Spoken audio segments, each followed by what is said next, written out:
Hello and welcome to another episode of the Veterans Corner. My name's Chuck Woodin. I'll be your host, joined by my co-host Donna Dunyan. Hi, everybody. Donna, we have a special group with us today. We do. It's a group that we haven't had, a VSO group. Mm-hmm. We haven't had a VSO group on this show in quite some time. I can't remember when. It's been a while. And for those in the audience that doesn't know what a VSO group is, tongue-tied on that one. Veteran Service Organization. We also have Veteran Service Officers, but in this particular case, Veteran Service Organization, the VFW, the American Legion, DAV, there's a couple of smaller ones out there. But today we've got a group from the American Legion in Forestville, Post 209.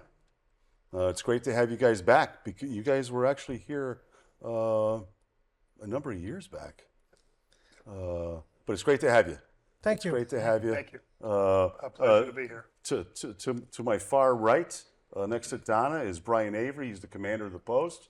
Then we got Jimmy Smith. He's the adjutant. And we have Bruce Barton. He's the past historian? Past historian, yes. Past historian. And also, we will give props for another member that's here. We got Art Paul, who's a sergeant at arms, who is off to our left. Welcome to you all. What we usually do is we try to open up the show by just saying what branch you're in, how long you served. For some, they're not comfortable saying where they served. You can do that if you want. Brian. United States Army Reserves, 8 years. 8 years. Connecticut Army National Guard, 33 years. I came in 1991. I'm actually retiring next year, November 1st of 2025. So I'm definitely looking forward to that. Wow. Bruce. Bruce Barton, U.S. Navy, 4 years, Vietnam veteran. Yeah. Thank you for your service. On behalf of the Veterans Corner, the viewers, we want to thank you. Let's jump into this. There's a lot to talk about. A lot of people don't realize what the American Legion does. And hopefully today we can educate a lot of people. So, Jimmy, can you give the viewers a definition of what the American Legion is and how and when it was established? Sure. So it was charted on the March 15th of 1919. Essentially, the American Legion posts service veterans, members in their community. It's a patriots veterans organization that upholds community values. It also supports armed forces for personnel that are home and abroad. One of the things that I really enjoy about being part of this organization is that you see it in your community how proud everyone is to serve the armed forces, no matter which branch it is. We may joke around a little bit on who served which branch and what they do, but we are proud to service personnel that lives in our community. And it's infectious on how our commander, which we'll be talking soon, does the same thing as well. Jimmy, who's eligible? I know there's been some changes recently. So there's been some changes. Essentially, if you serve 1 day after December 7th in 1941, and you have an honorable discharge, which is really important. There are different discharges out there, but you must have an honorable discharge. You provide the DD-214. You fill out our application. We vet it through the department, and once you're vetted, once the post votes you in, then you become a member. Beautiful. And Brian, we'll give you an opportunity. Can a non-veteran join? Yes, a non-veteran can join the American Legion Auxiliary and the Sons of the American Legion, but they can't join the American Legion. Do they have any special requirements as an auxiliary or a SAL? For the auxiliary membership in the American Legion Auxiliary is available to spouses of both men and women of those that served. It is also available for grandmothers, mothers, sisters, direct and adopted female descendants of all men and women that served in the United States during the eligible periods and who have died in the line of duty and were honorably discharged. Okay. Now, one point that could be made is you can be a dual member. Yes. You could be a veteran and have a Your a spouse parent, is also. spouse that's a veteran, and you can actually join the auxiliary. Jimmy is a dual member of the auxiliary, the post, and the Sons. Yeah. Yeah. He's a triple member. Yeah, yeah. Oh, all right. Okay. And I think one of the things that's outstanding about the way this is set up is that most of us as a family, right, we do things as a family. Yeah. So, you know, even though you have a member who's served in the military, you can have an auxiliary member and they can do things together with their wives or their husbands. A lot of times it becomes a family affair. Yeah. Like my son is a member of the Sons. He's been involved with the Legion Post since Chuck, who, for those that don't know, is the founder of the Post. He is the reason why. Yeah. He is the reason why Post 209 exists. We are celebrating our 10th year anniversary. We got a temporary charter in December of 2014. Permanent charter in April of 2015. I remember that. Oh, it's been 10 years. Yeah. Oh, wow. You know, I picked up on it, and then you ran with it too, with the family. American Legion. Now, I was involved at the district and state level for a little bit, and we went around and we promoted family. You'll hear, if you become a member of the American Legion, may it be with the Sons, the Legion itself as a veteran, auxiliary, you're going to hear the word family quite often. The American Legion takes great pride in that, being a family, and it's a great organization with that atmosphere. I think that's what I was trying to say. With the auxiliary and the South, are they still the same organization as the Legion? The auxiliary is separate from the American Legion. Okay. They're their own identity. The Sons and the Riders fall underneath the American Legion umbrella. The auxiliary has their own charter. Yes. Okay. They work Yeah. with the Legion. Right. Almost all the events we do is a family event. Yeah. You mentioned the Riders. You maybe explain to everybody what they are. The Riders is an organization that's a part of the American Legion. It falls under the American Legion logo. The Riders is a separate organization. They ride motorcycles, and they raise funds for veterans organizations. It's a great organization. So if you love the ride and you're a veteran, please consider joining any American Legion post. You could also be a Sun member and be a rider. You could also be an auxiliary member and be a rider. Yeah. It's the riders are open to all parts of the family of the American Legion. Is it open to non-veterans? So if you just have a veteran, not a veteran, I'm sorry, someone from the community who wants to support, and they ride. They would have to be a Sun auxiliary Okay. or post. Okay. They would have So to they fall still under have that. to be They part have to of have the a Legion membership family. of that post Okay. of the American Legion. Okay. There was a question I was going to ask, but as Oh. always, what is it? What happens? It will come back though You will. when I'm driving away tonight.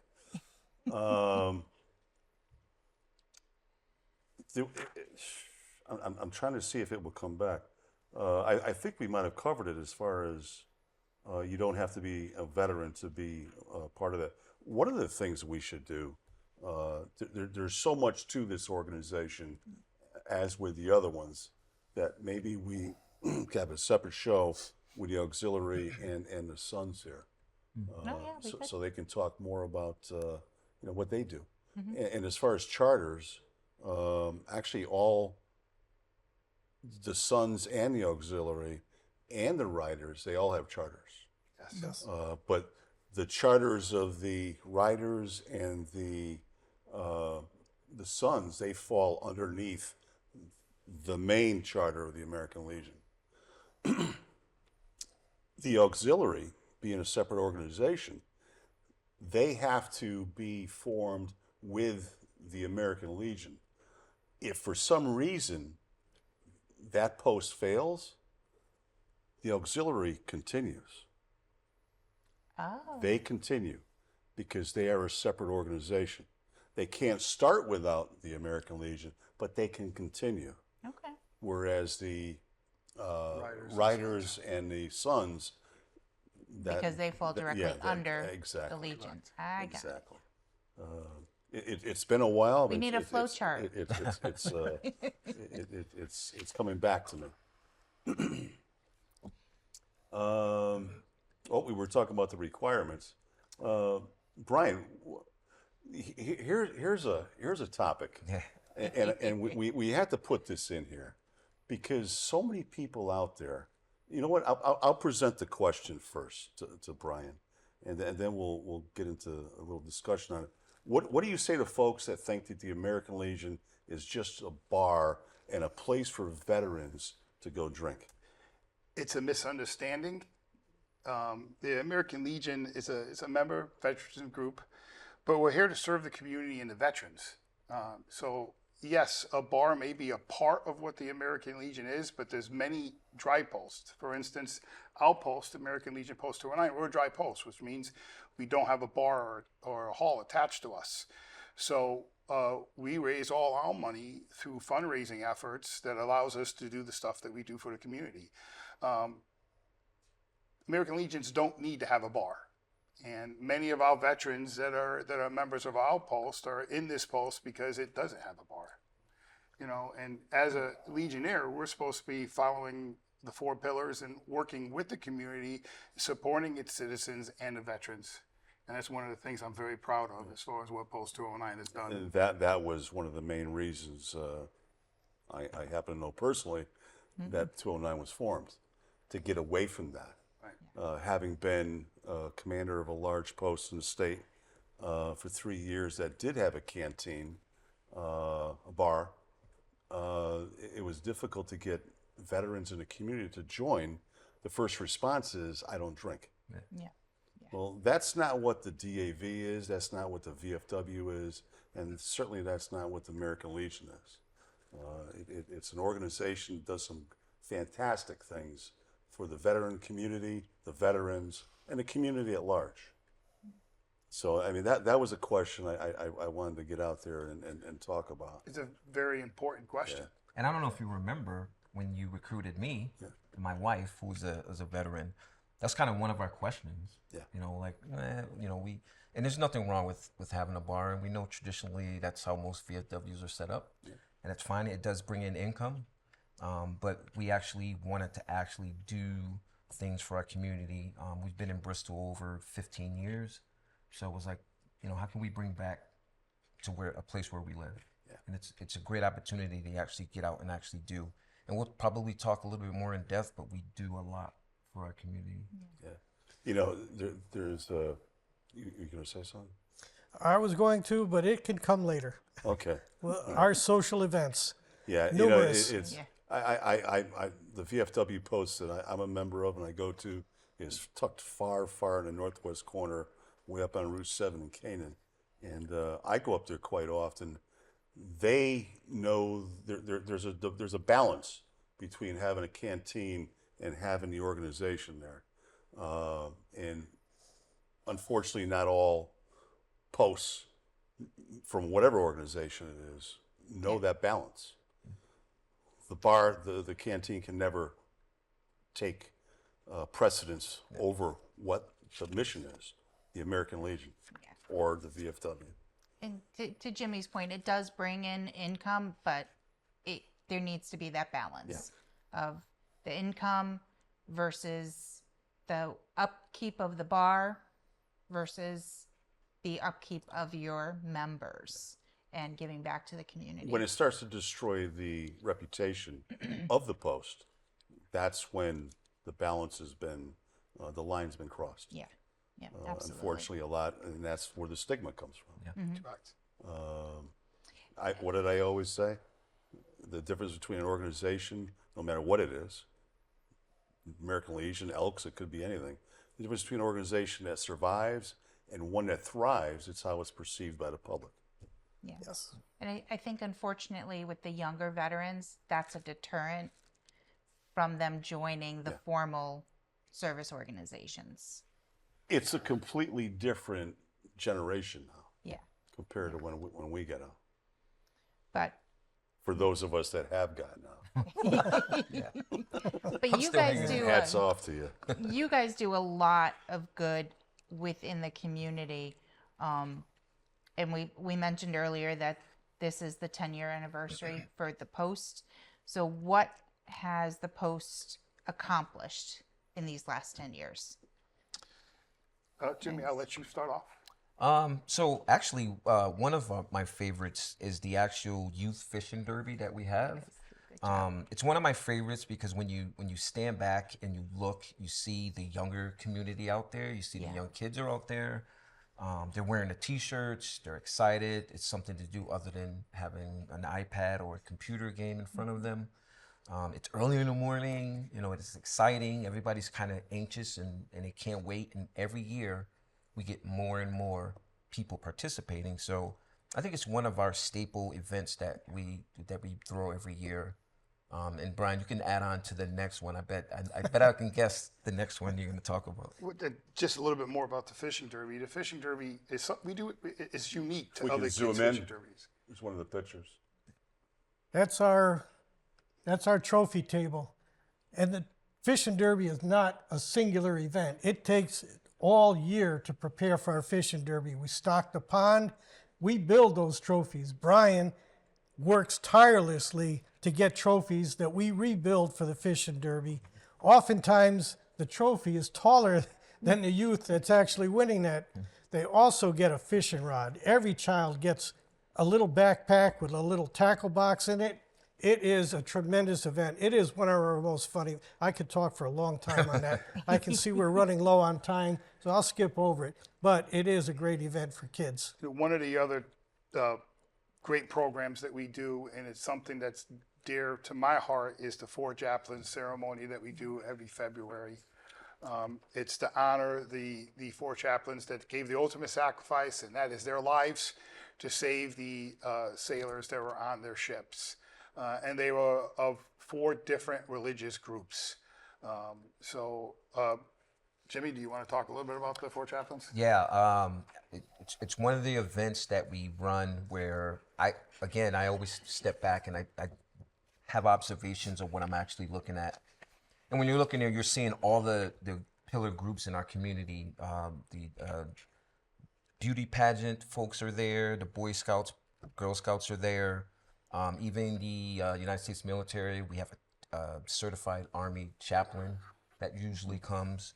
So it's a great event, and it really it comforts unity, where maybe in the last couple of years there's been a little bit of divide sometimes, but we all get together. It doesn't matter which religion you're in, you're getting together and you're seeing the example that these priests showed, and it's a great celebration that we do every year.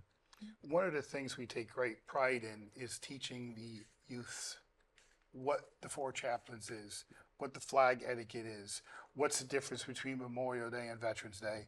That is what we as veterans are supposed to do. We're supposed to pass the knowledge on so that this information doesn't get lost. Exactly.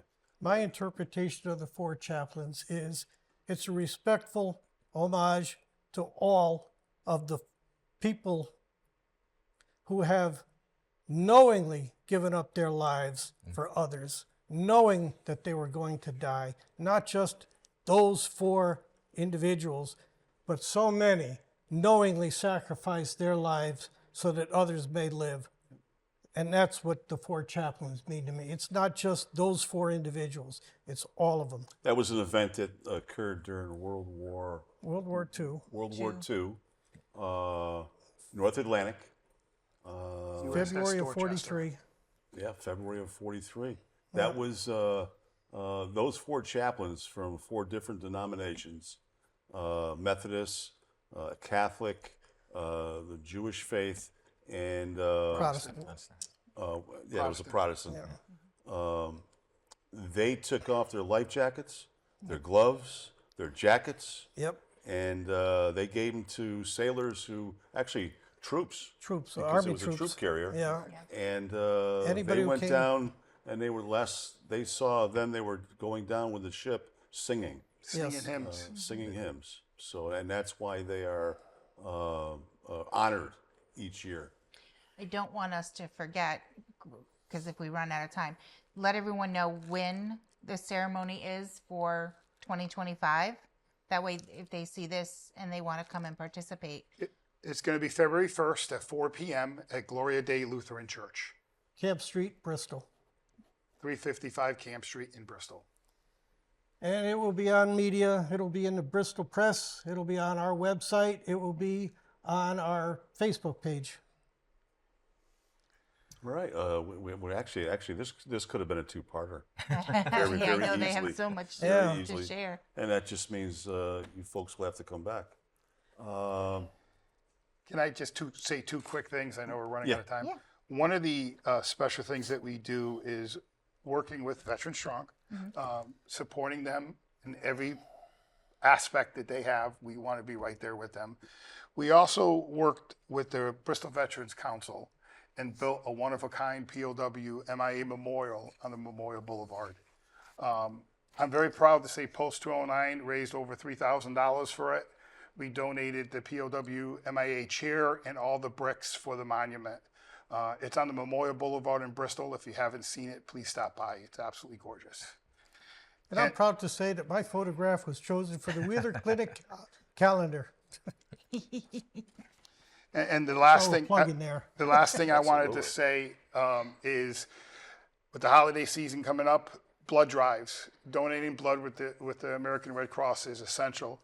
I'm very proud that Outpost has been doing blood drives, 2 or 3 blood drives every month since COVID. We've given and have raised more units of blood than any other veterans organization in the state of Connecticut. Wow. Been recognized nationally for our blood drives at the Doubletree Inn on Middle Street in Bristol. And if I can jump in for a minute, since we're running low on time. Absolutely. We host the numerous blood drives at the Doubletree Inn. We support Veterans Strong. We support other veterans organizations. We participate in the community projects. I don't know if it was mentioned. We revitalized a small city park, Quinlan Park. Yeah. It was seriously in trouble. It has a large Veterans Memorial plaque that was falling apart. Also, the Quinlan Park sign was falling apart. We revitalized that entire park, basically with manual labor and the support of the LaForge family. I'd like to mention them. Yep. All of them. Doug LaForge, his wife Stephanie, daughter Haley, I'd like to mention all 3 of them. They all pitched in to help. We sponsor a child to the YMCA camp if we can, if we have the funds. We host jukebox bingo several times a year. We meet with veterans at the local nursing home in Forestville just to listen to them. Ask them questions, listen to them. Sometimes they ramble on. It's okay, we listen. We answer questions. We ask them if they need anything. And through Donna, Amy, we also support them at Christmas time, but also any time of the year. We donate more than 150 books to these nursing homes, plus the games, puzzles, and art supplies. Books are a great comfort to people in nursing homes. Don't throw books away. Notify somebody in Post 209. We will make sure that the books get there. Plus, anytime there's a pop-up crisis or a situation in our community and they need our help, they know that they can reach Brian or through us, to us through our website. We're there to help. And that's just about it for me. And that is just about all the time we have. One last thing, we got a minute left. I don't think we should close the show without letting the viewers know, how do they get in touch with you if they want to join? The American Legion Post 209 has his own webpage. It's AmericanLegionPost209.com. We also have a Facebook page, and we also have Instagram. Our phone number is 860-384-5626. And you can reach us, like I said, any of those venues, and we get back to you immediately. And I mean, that goes for anyone in the veteran community. Anybody in the veteran community that has a question about one of their loved ones that's a veteran, reach out. Reach out. I mean, that contact information isn't just for veterans. If you have a veteran issue and you're not talking to Donna, you can certainly talk to these guys here at Post 209. So with that being said, it was great having you guys back. Well, thank Great you. seeing you. It was great to be back. you know, we've got to do more of these shows with the VSOs because you know, we need to let the people know what these guys are doing out there. Yep. Yes. And like I said, we can definitely do a two-parter on this. Yes. Come visit us But it's a at little our late for that Memorial right Day now. parade. What's that? Come see us at our Memorial Day parade. Yeah. Yeah. Yeah, I vaguely remember that one. But with that being said, thank you. We want to thank the viewers for watching tonight. See you next time on the Veterans Corner. Good night. Good night.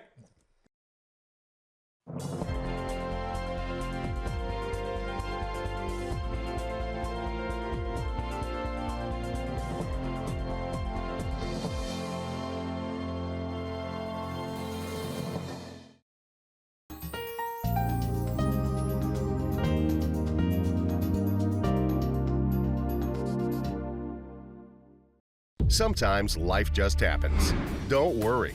Farmington Motorsports will get you back on the road and at a fair price. From towing to tires, emissions to transmissions. Our ASC certified techs do it all. Farmington Motorsports is a family-run business. We're a Napa Auto Center and AAA approved. We work on all makes and models from preventative maintenance to major repairs. And every repair is backed by our 2-year, 24,000-mile nationwide warranty. When life happens to you, don't worry. Farmington Motorsports.